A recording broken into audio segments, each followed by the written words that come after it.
گفتگو سننے کی سعادت حاصل کر رہے ہیں۔ قرآنی واقعات کے بارے میں اللہ رب العزت نے اپنی پاکیزہ کتاب قرآن مجید میں خود ارشاد فرمایا لَقَدْ كَانَ فِي قَصَصِهِمْ عِبْرَةٌ لِأُولِي الْأَلْبَابِ، تحقیق ان قرآنی واقعات میں عقل والوں کے لیے عبرت اور نصیحت کا سامان موجود ہے۔ یہ سورہ بقرہ ہے جو ہم نے دوسری تراویح میں سننے کی سعادت حاصل کی ہے۔ سورہ بقرہ کی آیت نمبر 260 میں اللہ رب العزت نے جناب ابراہیم علیہ السلام کا ایک واقعہ ذکر کیا ہے۔ جناب ابراہیم علیہ السلام ایک دن سمندر کے کنارے جا رہے ہیں، دیکھا کہ ایک مردار پڑا ہوا ہے، تو جس وقت سمندر کی لہریں کنارے تک پہنچتی ہیں تو مچھلیاں اس مردار کو نوچتی ہیں۔ جس وقت لہریں پیچھے ہٹ جاتی ہیں تو اس مردار کو درندے کھانا شروع ہو جاتے ہیں۔ بڑا ہی عجیب منظر تھا کہ ایک مردار ہے، خشکی اور تری کے سارے جانور اس کو کھا رہے ہیں اور یہ اس کے اجزاء مختلف جانوروں کے پیٹوں کے اندر جمع ہو رہے ہیں۔ اور اللہ رب العزت کا وعدہ ہے کہ اللہ رب العزت اس مخلوق کو قیامت والے دن زندہ فرمائے گا۔ دل کے اندر یہ سوال آیا کہ اے اللہ، تو ان مردوں کو کیسے زندہ کرے گا؟ یہ سوال اللہ رب العزت کی بارگاہ میں دہرا دیا۔ اب ذرا سنیے جو اللہ رب العزت کے الفاظ ہیں۔ وَإِذْ قَالَ إِبْرَاهِيمُ، یاد کرو جس وقت ابراہیم علیہ السلام نے کہا رب ارینی، اے میرے رب تو مجھے دکھا، کیف تحیی الموتى، تو مردوں کو کیسے زندہ کرتا ہے۔ آگے سے اللہ تبارک و تعالی نے جواب فرمایا اولم تؤمن، ابراہیم کیا تجھے یقین نہیں، تیرا ایمان نہیں ہے کہ میں مردے زندہ کر سکتا ہوں؟ قال بلا، جناب ابراہیم علیہ السلام کہنے لگے کیوں نہیں یا اللہ میرا تو ایمان ہے، ولکن لیطمئن قلبی، میں نے اس لیے عرض کیا ہے تاکہ میرا دل مطمئن ہو جائے۔ یہ جو علم ہے نا، علم یاد رکھیے کہ بندہ کبھی کبھار میں کوئی چیز سنتا ہے، بندے کے دل کے اوپر نقش ہو جاتی ہے، لیکن اطمینان قلب حاصل نہیں ہوتا۔ یہ جو یقین ہے اس کے 3 درجے، ایک علم الیقین ہے اور ایک عین الیقین ہے اور ایک حق الیقین ہے۔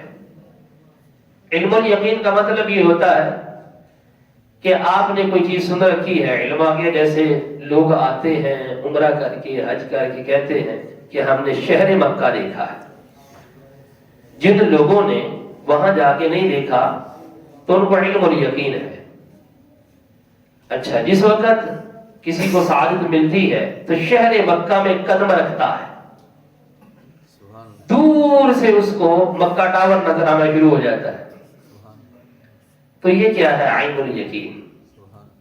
اور جس وقت وہ کعبہ کے صحن میں اپنا قدم رکھ لیتا ہے اس وقت اس کو حق الیقین حاصل ہو جاتا ہے۔ جناب ابراہیم علیہ السلام کو علم الیقین تو تھا، لیکن اب وہ حق الیقین حاصل کرنا چاہتے تھے، اس لیے عرض کر دیا وَلَكِنْ لِيَطْمَئِنَّ قَلْبِي، یا رب عز و جل میں اپنے دل کا اطمینان چاہتا ہوں کہ میرا دل مطمئن ہو جائے۔ قال، ارشاد فرمایا فَخُذْ أَرْبَعَةً مِّنَ الطَّيْرِ، 4 پرندوں کو لے لو، فَصُرْهُنَّ إِلَيْكَ، اور ان کو اپنے ساتھ مانوس کر لو، ملا لو۔ جس وقت تیرے ساتھ مانوس ہو جائیں، ثم جعل على كل جبل منهن جزءا، ان سارے پرندوں کا تو نے قیمہ کر لینا ہے، گوشت، گوشت، پر، یہ وہ ہر شے کا، ہڈیوں کا اکٹھا قیمہ کر لینا ہے، لیکن ان کی جو سر ہیں ان کا قیمہ نہیں کرنا۔ پھر آپ دیکھ رہے ہیں پیارے ابراہیم کہ دور دراز آپ کو پہاڑ نظر آ رہے ہیں، دور دراز پہاڑوں کے اوپر ان کے اجزاء کو رکھ دینا ہے۔ علی کل جبل منہن جزءا، جز یہ جو جانوروں کے تو نے بنا لیے ہیں، یعنی کہ ان کا قیمہ کر لیا ہے، اس کو آپ نے دور دراز پہاڑوں کے اوپر رکھ دینا ہے، پھر ان کو پکارنا ہے۔ ثم ادعوہن، پیارے ابراہیم جس وقت تو قیمہ کر کے ان کا رکھ دے دور دراز پہاڑوں کے اوپر، ان کو پکار، یأتینک سعیا، تیری طرف بھاگتے ہوئے آئیں گے۔ جناب ابراہیم علیہ السلام نے ایسے کی، 4 پرندے لے لیے۔ وہ 4 پرندے کون کون سے تھے؟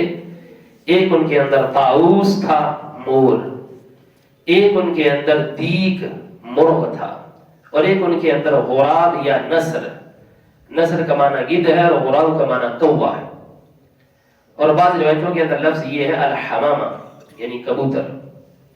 بہرحال 4 پرندے لیے تھے، 4 پرندوں کو لے کر کے چند دن اپنے پاس رکھا، رکھ کے ان کو اپنے ساتھ مانوس کر لیا۔ جس وقت دیکھا کہ آپ کس طرح گھل مل گئے ہیں، ان کو ذبح کیا، قیمہ کیا، پہاڑوں کے اوپر رکھ دیا اور سر اپنے ہاتھ میں پکڑ لیے۔ اب جناب ابراہیم علیہ السلام ایک ایک پرندے کو پکارتے، ایھا الطاؤس، مور آجا۔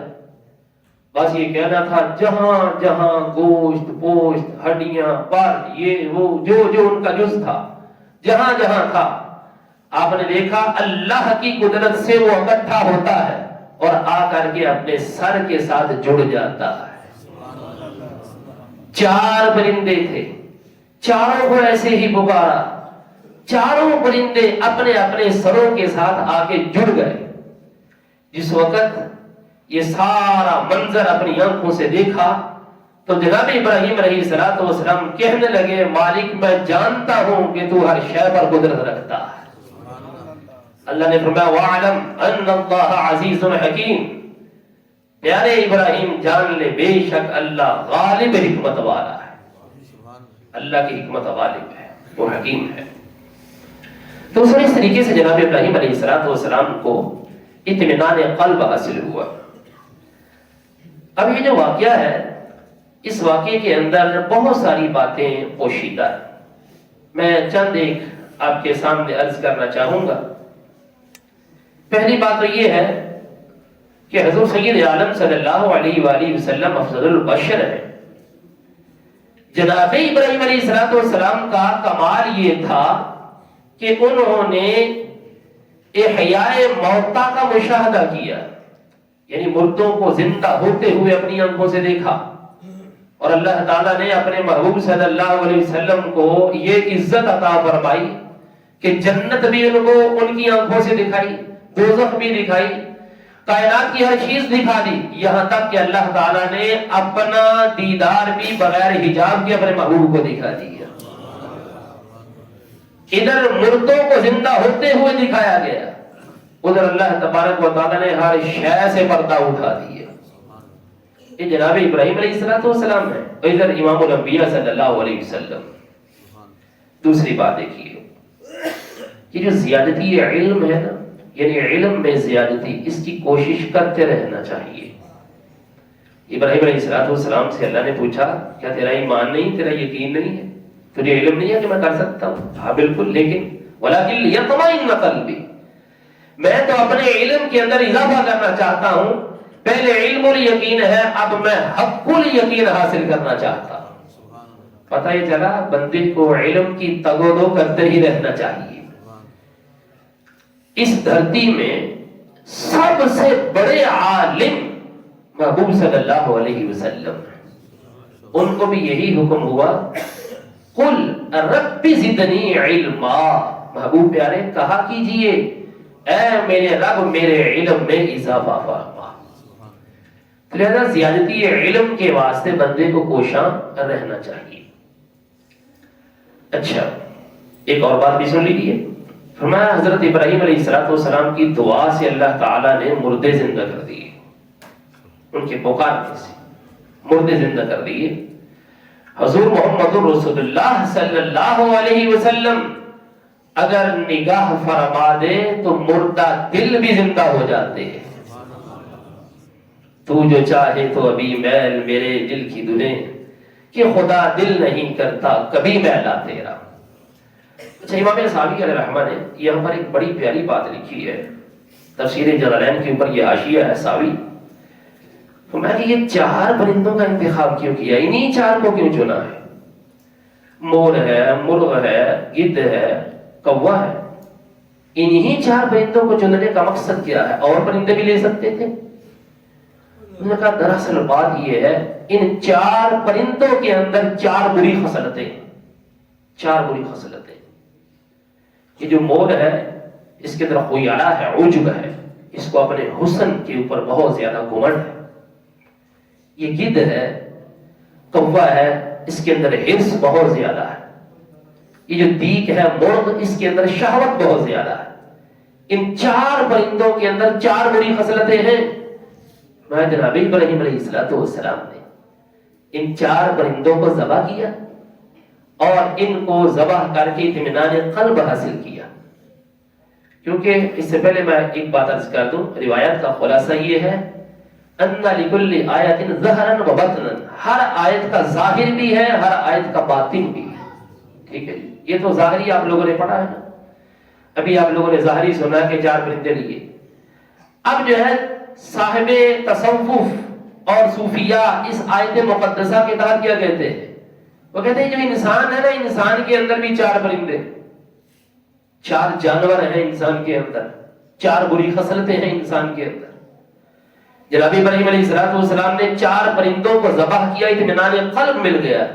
اگر کوئی انسان چاہتا ہے کہ اس کو اطمینان قلب مل جائے، اس کو چاہیے کہ اپنا مرغ ذبح کرے، شہوت کے اوپر چھری چلائے، اپنی جو حرص ہے اس کو ختم کرنے کی کوشش کرے، اور ایسے ہی اپنے اندر جو خیالہ، عجب اور تکبر اور گھمنڈ ہے اس کو ذبح کر دے۔ اس وقت انسان اپنے اندر کے چار جانور ذبح کر دے گا تو اللہ تعالیٰ انسان کو بھی اطمینان قلب عطا فرما دے گا۔ تو دوستو یہ اس واقعے کا خلاصہ ہے، اور یہ اس واقعے کی موعظت ہے جو اللہ تبارک و تعالیٰ نے ہمارے واسطے اس کے اندر رکھی ہوئی ہے۔ ہمیں چاہیے کہ ہم لوگ اپنے ظاہر کے ساتھ ساتھ اپنے باطن کی بھی فکر کریں، کہ ہم اپنے جو باطنی عیوب ہے، جو عجب ہے، خود پسندی ہے، جو اپنے اندر حرص ہے، لالچ ہے، طمع ہے، اور طرح طرح کی جو بری خصلتیں ہمارے اندر جمع ہو گئی ہیں، یہ جو روزہ ہے رمضان کا، اور یہ جو ذکر فکر کی محافل ہے، مجالس ہے، یہ انہی بری خصلتوں کو دور کرنے کا ذریعہ ہے۔ دعا ہے اللہ رب العزت ہم سب کو قرآن کے ظاہر اور باطن سے فیوز و برکات حاصل کرنے کی توفیق عطا فرمائے۔ آمین وما علینا الا البلاغ۔